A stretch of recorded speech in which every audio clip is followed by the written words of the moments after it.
दोस्तों, अक्सर घरों में जब छोटा बच्चा बहुत ज्यादा रोता है तो बड़े बूढ़े या नानी दादी कहने लगती है कि बच्चे की हंसली सरक गई है। फिर किसी आया या दाई को बुलाया जाता है जो बच्चे के हाथ पैर खींचकर उसे ठीक करने की कोशिश करते हैं। लेकिन क्या आपने कभी सोचा है कि क्या सच में हंसली की हड्डी सरकती है? तो आज हम साइंस के मुताबिक इसकी सच्चाई जानेंगे। तो सबसे पहले समझते हैं कि हंसली क्या है। अक्सर लोग इस बोन को हंसली की हड्डी कहते हैं। मेडिकल टर्म्स में इसे क्लाविकल या कॉलर बोन कहते हैं। यह वही हड्डी है जो हमारे गले के नीचे और कंधे के पास होती है। सच्चाई क्या है? साइंस के मुताबिक हंसली का सरकना या हंसली उखड़ना जैसी कोई चीज मेडिकल साइंस में नहीं होती है। यह सिर्फ एक मिथ है, यानी एक मन घड़त बात है जो नस्ल दर नस्ल चली आ रही है। तो फिर सच क्या है?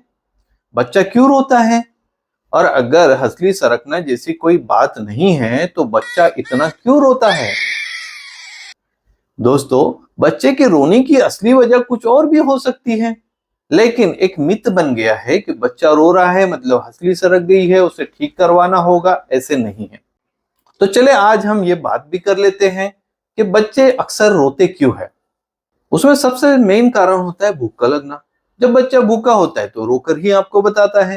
या बच्चे को गैस हुई है, पेट में दर्द हो रहा है या कोई और डिस्कम्फर्ट है तो भी वो आपको रोकर ही बताने वाला है।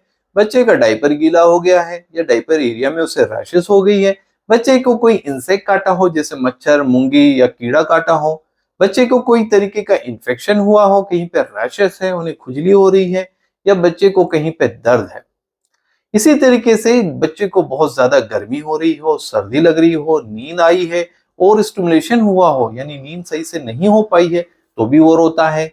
सिंपल सिंपल सी चीजें जैसे बच्चे के नाक का बंद होना, मुंह में उनके व्हाइट कलर की रैशेस आ जाना, या कई बार तो बच्चा सिर्फ इस वजह से रोता है कि वो चाहता है कि उनकी माँ या बाप उनको गोद में ले ले।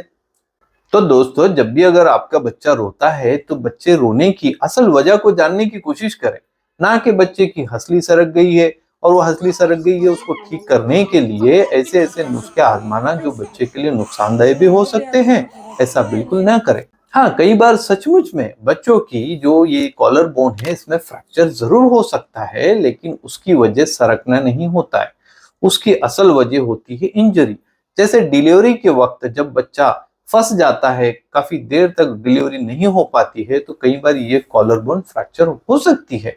या बच्चा बेड से गिर जाता है या बच्चे को जोर से खींचा जाए तो बच्चे के इस हड्डी में फ्रैक्चर हो सकता है।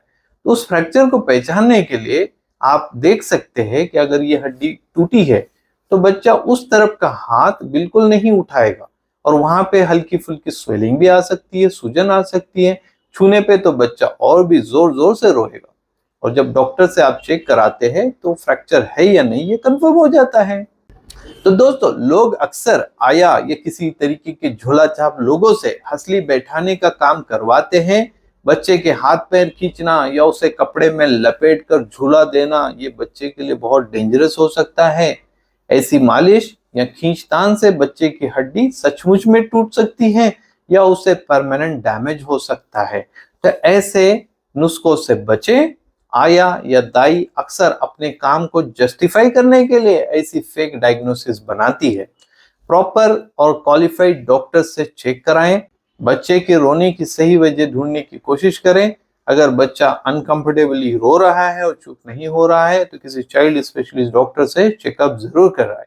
तो दोस्तों, अगली बार अगर कोई बच्चा बहुत ज्यादा रोता है और कोई ये कहे कि बच्चे की हंसली सरक गई है तो बिल्कुल ना डरे और उन्हें भी ये वीडियो जरूर दिखाएं।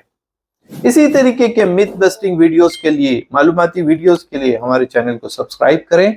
Thank you.